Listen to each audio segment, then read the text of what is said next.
करने वाली सास। मेघा अपनी सास आरती और अपने पति सुंदर के साथ रहा करती थी। मेघा बहुत ही संस्कारी बहू थी, लेकिन उसकी सास की आदत तो थी अपनी बहू को तंग करने की, इसलिए वो अपनी बहू को बहुत ही ज्यादा परेशान किया करती। ऐसे ही एक दिन मेघा अपनी सास को चाय देती है। वो चाय देखकर उसकी सास कहती है, अरे ओ बहू, ये कैसी चाय बनाई है? दिखने में बिल्कुल ठीक नहीं लग रही, रंग भी कुछ अच्छा नहीं है।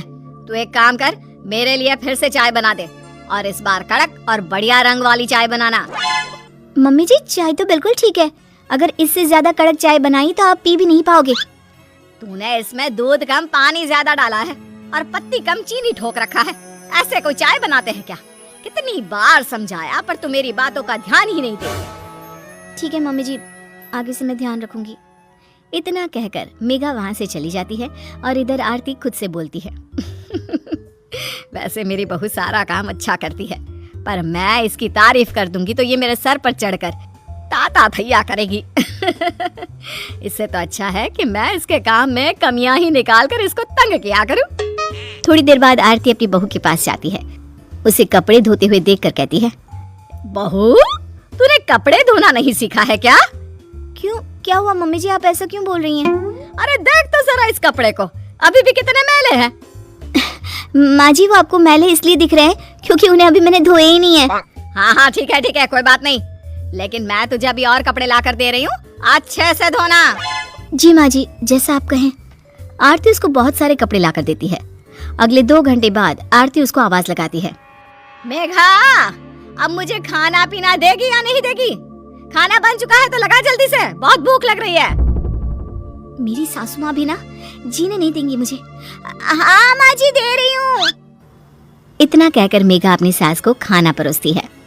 जैसे ही उसकी सास खाना खाती है, अपनी बहू से कहती है, हाय हाय, कितना बेकार खाना बनाया है तूने। ऐसे भी कोई खाना बनाता है क्या?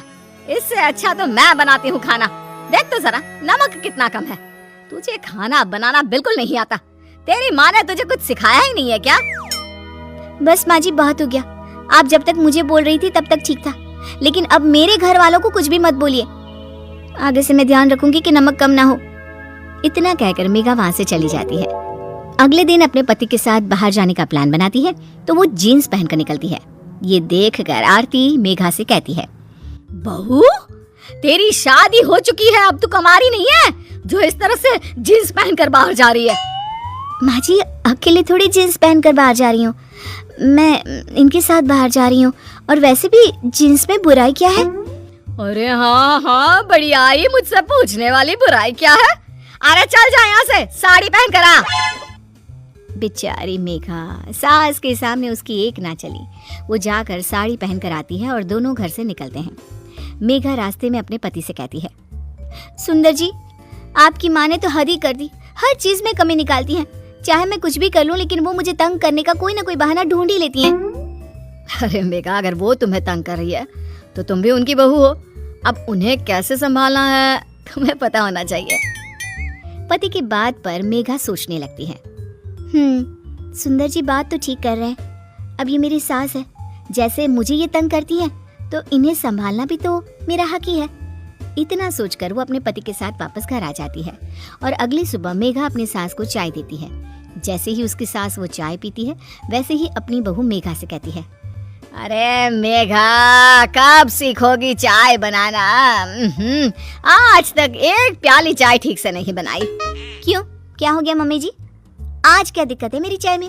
अरे देख तो जरा, इसमें पानी ही पानी है और चीनी तो है ही नहीं, और चाय पत्ती इतनी ज्यादा डाल रखी है कि चाय कड़वी हो गई है।